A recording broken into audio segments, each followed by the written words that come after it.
안녕하세요. 15원차 보험설계사 설팀장입니다. 오늘은 실비보험 청구 시 불이익에 대해서 설명드릴까 합니다. 좋은 정보가 많으니 영상 끝까지 시청 부탁드립니다. 본 광고는 광고 심의 기준을 준수하였으며 유효기한은 심의일로부터 1년입니다. 오늘은 많은 분들이 한 번쯤 들어보셨고 어쩌면 이미 가입하고 계실 실비보험을 정말 제대로 활용하는 방법에 대해 안내해드리려고 합니다. 우리는 보험에 가입은 해두었지만 막상 어떤 상황에서 어떻게 보장을 받을 수 있는지 정확히 알고 계신 분들은 많지 않습니다. 그저 병원 가면 청구하면 되는 거 아니야 정도로만 생각하시죠. 하지만 그 가치를 제대로 활용하지 못하는 경우가 굉장히 많습니다. 오늘 이 영상을 통해 실비보험의 핵심 활용법과 절대 놓쳐서는 안 될 주의사항까지 깔끔하게 정리해 드릴 테니 끝까지 시청하시고 여러분의 소중한 보험 자산을 현명하게 관리하시길 바랍니다. 그렇다면 혹시 우리나라에서 실비보험을 가입한 사람이 몇 명이나 되는지 알고 계실까요? 의외로 이 정확한 수치를 아시는 분들은 거의 없을 겁니다. 금융감독원 보도자료에 따르면 현재 우리나라에서 실비보험에 가입한 인원은 약 3,997만 명에 달합니다. 이처럼 많은 분들이 실비보험을 보유하고 있음에도 불구하고 정작 이 보험을 제대로 활용하는 방법을 아는 분들은 많지 않은 것이 현실입니다. 상담을 진행하다 보면 대부분은 병원 가서 진료받고 영수증으로 청구하면 되는 거 아닌가요 정도로만 이해하고 계십니다. 물론 틀린 말은 아니지만 실비보험을 청구하면서 생길 수 있는 문제 상황 그리고 그에 따른 주의사항이나 대처법까지 알고 계신 분은 거의 없었습니다. 이 부분이 바로 오늘 여러분께 꼭 알려드리고 싶은 핵심입니다. 그럼 어떻게 실비보험을 활용하고 있는지 그 방식부터 공유해 드리겠습니다. 첫 번째로 조금 의외일 수 있지만 저는 병원에 갈 때마다 무조건 실비보험을 청구하지 않습니다. 보장을 받으려고 가입을 한 건데 왜 청구를 안 하세요? 이렇게 질문하실 수 있죠. 바로 이 부분이 제가 오늘 꼭 말씀드리고 싶은 핵심 포인트입니다. 실제로 보험 관련 상담을 하다 보면 많은 분들이 실비보험은 병원만 가면 무조건 청구하는 것이라고 생각하시곤 합니다. 하지만 보험은 단순히 받을 수 있는 돈은 무조건 받자라는 개념으로 접근해서는 안 됩니다. 그럼 저는 어떤 기준으로 활용하느냐? 저는 금액을 기준으로 설정해 두고 있습니다. 예를 들어 병원비가 1만원, 3만원, 5만원 수준의 소액 진료인 경우는 가능한 한 청구를 하지 않습니다.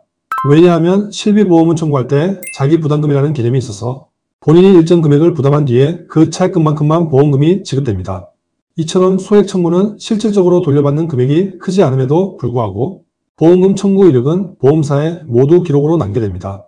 즉 작은 금액을 반복적으로 청구하는 습관이 쌓이게 되면 나중에 보험을 리모델링하거나 신규 보험을 가입할 때 심사에 불이익이 생기거나 인수 거절, 조건부 승인 등의 문제가 발생할 수 있습니다.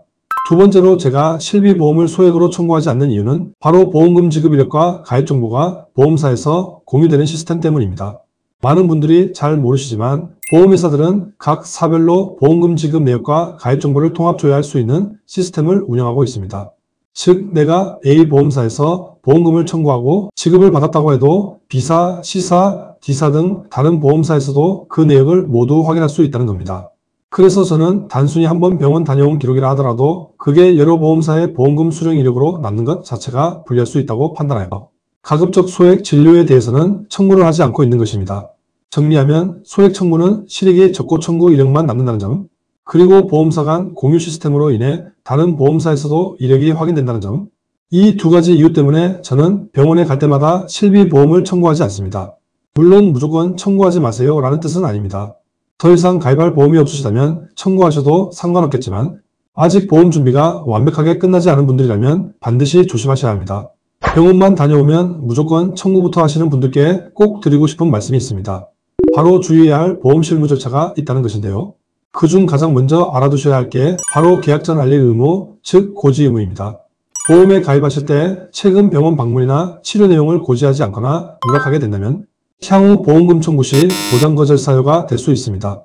특히 최근 몇 개월 내에 진료, 검진, 투약 이력이 있던 분들이 그 사실을 고지하지 않고 가입했다가 나중에 보장을 받지 못하는 사례도 굉장히 많습니다.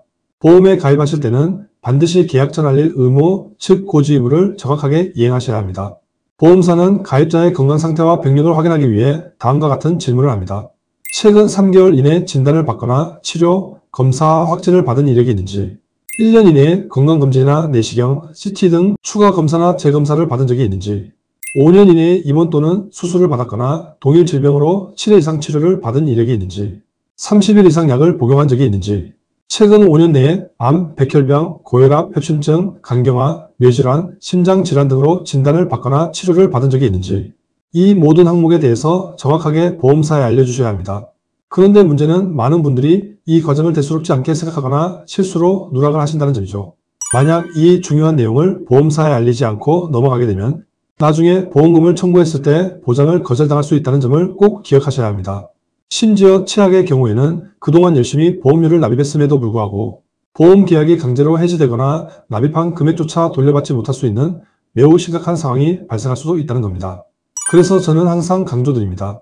보험에 가입하실 때는 반드시 최근 병원 이력, 치료 이력, 검사 이력 등 모든 정보를 사실대로 정확하게 고지하셔야 합니다. 제가 질문을 한번 드려보겠습니다. 이걸 맞추시면 보험 공부 정말 많이 하신 분일 텐데요. 먼저 첫 번째 사례입니다. 3년 전 건강검진 중 대장 용종을 제거한 경우입니다. 이게 고지사항일까요? 아닐까요? 이건 많은 분들이 그게 무슨 수술이냐 생각하시는데 저도 용종을 떼봤지만 눈 감았다 뜨면 용종이 떼져 있기 때문에 이게 수술이 맞냐 착각할 수도 있다고 생각됩니다.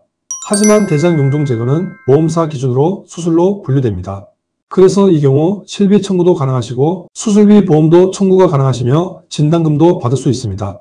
따라서 무조건 5년 이내 수술 이력으로 고지 대상에 해당합니다. 고지 안 하시고 가입을 하게 되면 강제해지 및 보험금 지급 거절이 되니 꼭 고지하셔야 합니다. 다음은 두 번째 질문입니다. 2년 전 급성위염 3회 동안, 3년 전 허리가 아파서 물리치료 5회 동안, 2개월 전 독감으로 약 처방 10일 처방 받으신 경우입니다. 여기서 고지사항은 어떤 걸까요? 먼저 총 통원 횟수가 8회지만 질병이 서로 다르죠. 그러니까 합산이 아니라 각각 따로 계산하셔야 합니다. 5년 이내 같은 원인으로 계속해서 7일 이상 치료에 해당하는 게 아무것도 없으므로 위염과 허리 치료는 고지 대상이 아닙니다. 반면에 2개월 전 독감은 고지를 하셔야 합니다. 왜냐하면 최근 3개월 이내 질병 확정 진단, 질병 의심 소견, 치료, 수술, 투약이라는 문구에 해당하니까 고지를 하셔야 되는 거죠. 그러므로 고지를 안 하시려면 3개월이 지나고 나서 가입을 한다면 고지 대상이 아니게 됩니다. 다음으로 세 번째 질문은 1년 전에 목에 염자로 도수치료 6회, 다리가 아파서 침치료 2회 받으신 경우입니다. 이건 고지 대상일까요? 아닐까요? 이쯤 되면 감을 잡으셨을 텐데 둘 다 고지사항이 아닙니다.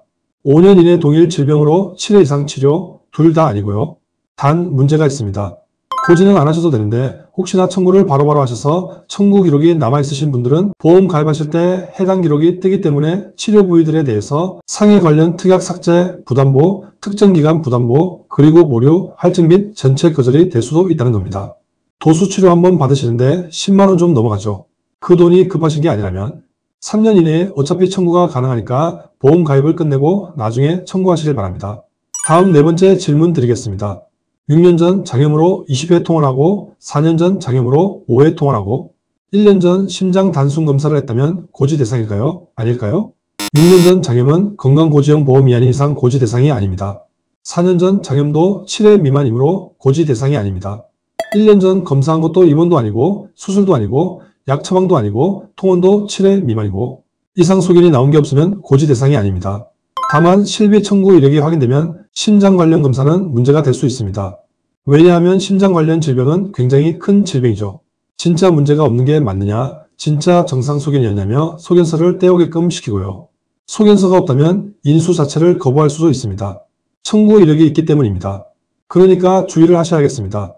총 4가지 사례를 통해 실비 보험 청구와 고지의 관계를 설명드렸는데요. 첫 번째 사례인 대장용종 제거와 두 번째 사례 중 3개월 이내 약 처방은 고지 대상이고 나머지 상황들은 원칙적으로 전부 다 고지 대상이 아닙니다. 하지만 실비보험을 청구한 이력이 보험사 시스템에 남게 되면 비고지 사안임에도 불구하고 고지를 하라는 요청을 받거나 심사 과정에서 할증, 부담보, 특정 기간 부담보, 인수 거절 등의 불리한 조건이 붙는 경우가 종종 발생합니다. 심사사와 설계사가 협의를 잘 진행하면 조건이 완화되거나 보다 유리한 조건으로 인수 승인이 나는 경우도 있습니다만 반대로 단지 청구 이력이 많다는 이유로 불리한 조건이 붙을 수 있다는 점도 반드시 기억하셔야 합니다. 결국 실비보험은 청구 자체가 기록으로 남고 그 기록이 향후 보험가입과 보장에 직접적인 영향을 줄 수 있는 구조이기 때문에 단순한 소액 진료까지 무조건 청구하는 습관은 지양하셔야 한다고 말씀드리겠습니다. 보험은 얼마를 받느냐도 중요하지만 나중에 정말 필요한 순간에 제대로 받을 수 있느냐가 더 중요합니다.